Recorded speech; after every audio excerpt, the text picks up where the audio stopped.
fight cause I'm very nice. I practice it every night to get on this herd mic. You know I'm alert, right? You know that it ain't nothing to serve, right? And I be killing tracks to the earth like my birthright. I'm solid like sound money and you fools sound.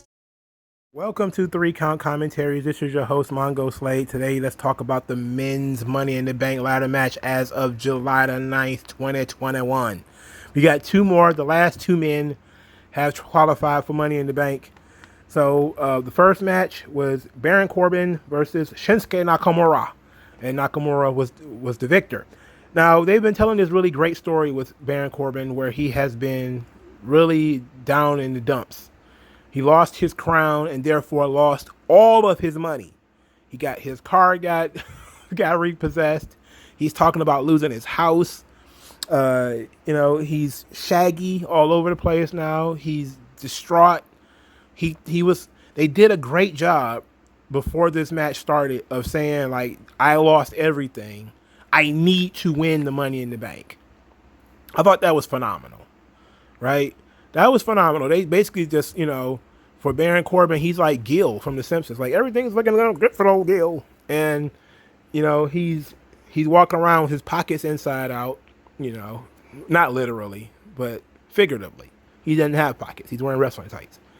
But he's graying all over the place. Pat McAfee completely roasted him by saying that his hairline is committing treason against his face.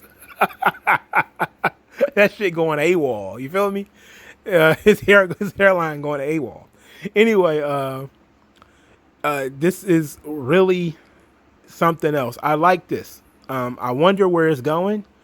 Are they going to introduce another rich character for him to be like the bodyguard of or something like that? There have been a lot of storylines where guys have lost all their money and they end up falling under the sway of some rich guy. I think they did this with Nikolai Volkov when he was like one of the first members of Ted DiBiase's $1 Million Corporation. Is because he went broke. They did another one with Shawn Michaels and John Bradshaw Layfield when JBL loaned Shawn some money and then used Shawn as a personal bitch for a little while.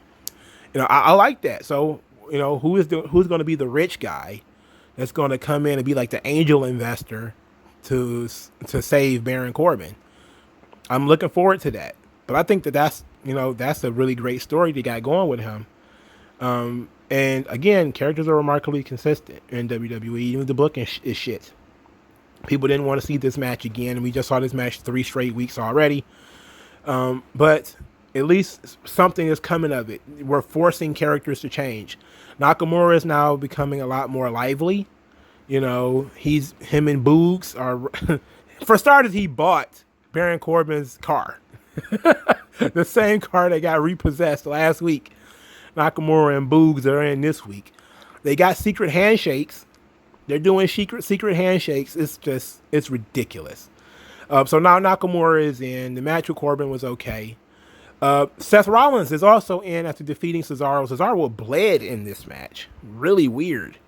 They did a spot where Seth Rollins pulled off the turnbuckle pad. Later, of course, Cesaro's head hit the turnbuckle pad, and then he was bleeding.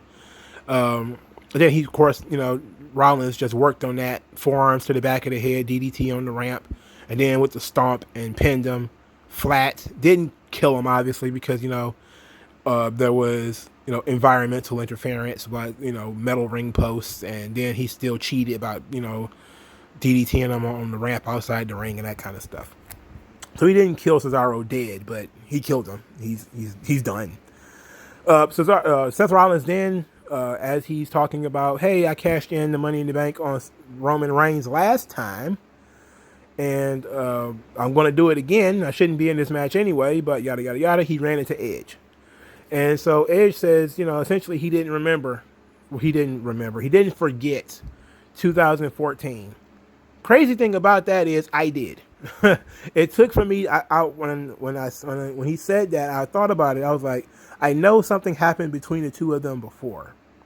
And so I do what I rarely do, and I Googled it. And I was like, oh, okay, yes. That is when Seth Rollins was threatening to stomp Edge's neck back then.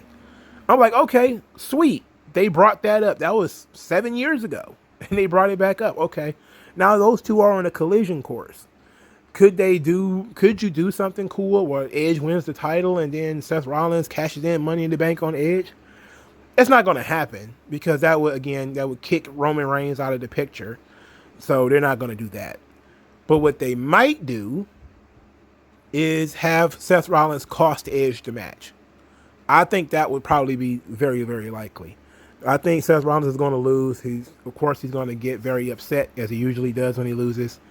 And he's going to blame Edge. Or he's going to do something and get involved with Edge.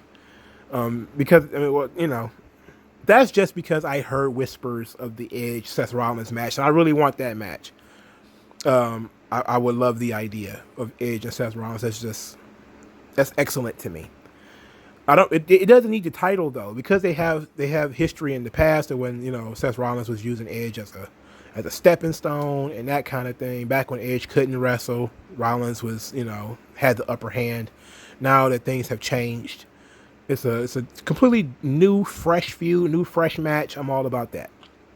But let's talk about the men's Money in the Bank contestants, because I have the list right here, don't I? Do I have the list?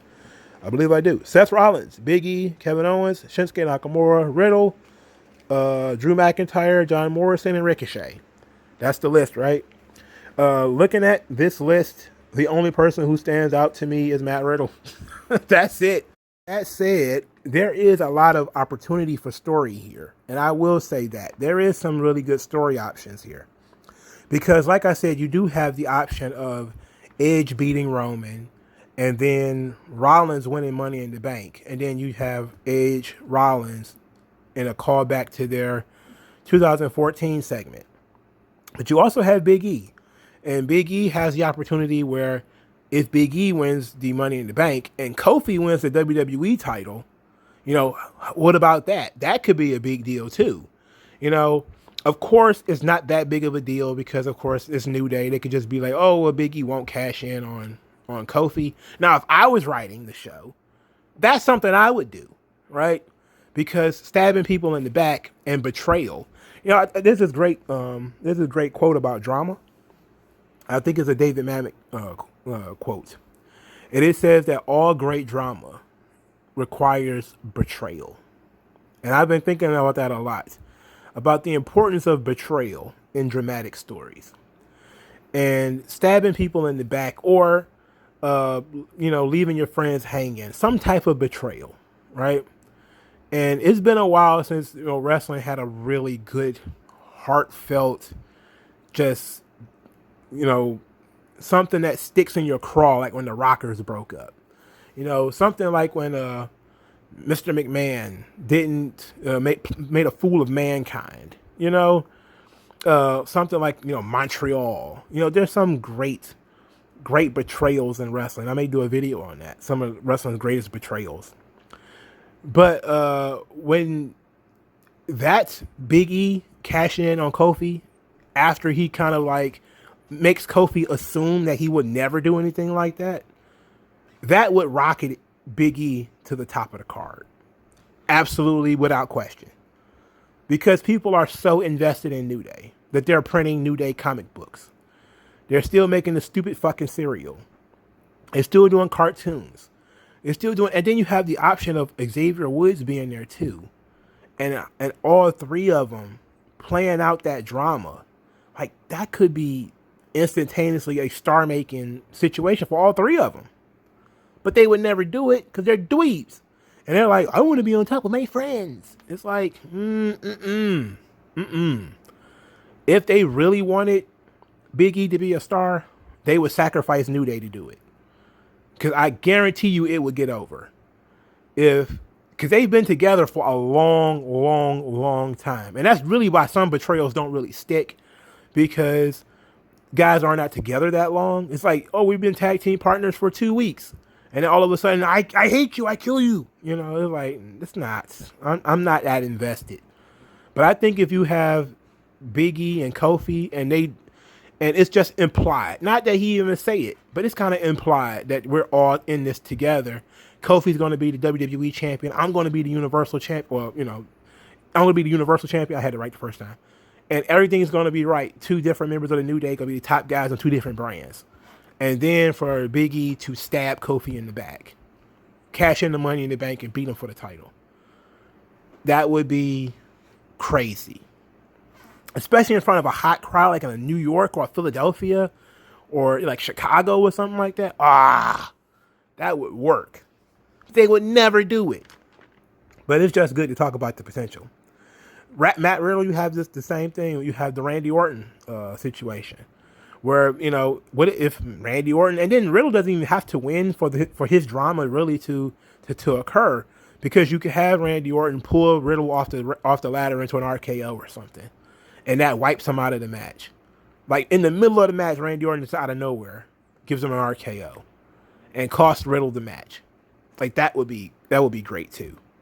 Now again, as betrayals go, it's not enough time for RK Bro really to have been built up. And plus, like I said, he's owed an RKO for being very annoying. And I think that Randy Orton is a big match for Riddle. And I don't know if, wrestling Randy Orton is bigger and better than winning Money in the Bank, but it's good. It's a very good spot, especially considering that Riddle was a guy that was struggling to get on TV for a long time. But if Riddle doesn't win, I have no idea who could win. With Kevin Owens, there really isn't much drama there. He's wrestled Roman Reigns a bunch.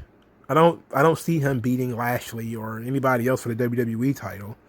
John Morrison, same thing. Ricochet, same thing. Nakamura, as much as I love the guy, I don't see him being that guy either. I know that they're probably doing this whole Nakamura's on the upswing. He's going up as Baron Corbin goes down.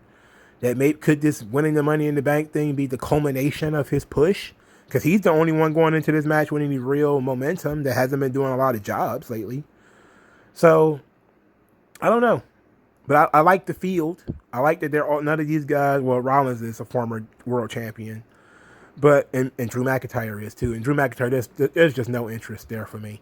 If Drew McIntyre won the Money in the Bank, of course you have the story that he can't cash in on Lashley because he can't get a title shot against Lashley anymore. So he would have to fight Roman, right? Now that would be cool, for them to sort of insert that, but it's not worth, Drew McIntyre being Mr. Money in the Bank just so we can find out what would happen if he did. Because it's simple as one promo, you can't cash in on Lashley, so you have to fight Roman. That's a different ball game. But so I think that your best interests as far as storylines go are Big E, Rollins, and Riddle. I still think you can still do Riddle and Randy Orton with the briefcase. I would prefer if they did it without it, but you can still do it with it. And Big E, you still have the option of maybe Big E maybe cashing in on Lashley because Lashley beat the shit out of Kofi and Xavier Woods. And I think that's probably a top tier idea, because it would get New Day all back on one brand, which would probably make them happy. It would give Big E the title without Kofi or Xavier Woods being harmed. He would get to continue to be in the babyface. And it would give Lashley a good opponent in Big E, And so I like that idea. But I'm still not going to pick Big E to be the guy to win the Money in the Bank. But I am not silly. I do see that they've got Lashley feuding with New Day as a member of the New Day is in the Money in the Bank. So if Lashley's going to beat the shit out of Xavier Woods, put him down, then beat the shit out of Kofi and put him down, and then you got Big E to come in and make the big save, and then cash in the Money in the Bank and win the title, that's dope, right? That's dope. I think I may have talked myself into this because I kind of want to see it. But I'm a hold out on Riddle. I think Riddle's going to win the Money in the Bank. So let me know what you guys think. And of course I reserve the right to change my mind because I do have another week of TV to watch before actual predictions. But this is my pre predictions. But let me know what you guys think. What do you think about the show, Smackdown, Nakamura being in? What do you think about Rollins being in, him and Edge, all the various storylines that we got floating around in here? Well, like the video, share the video, subscribe to the channel by hitting the subscribe button. You can also subscribe to the channel via Subscribe Star for $5 a month, or if you just want to buy me lunch, you can do that via the tip jar, which is what I call the Cash App. It will be in the comment section below. Like, share, subscribe again, and I'll talk to you guys later, man. Peace. Tell me what's worse than learning all that you led to believe was all horse crap. They distort, so question as if you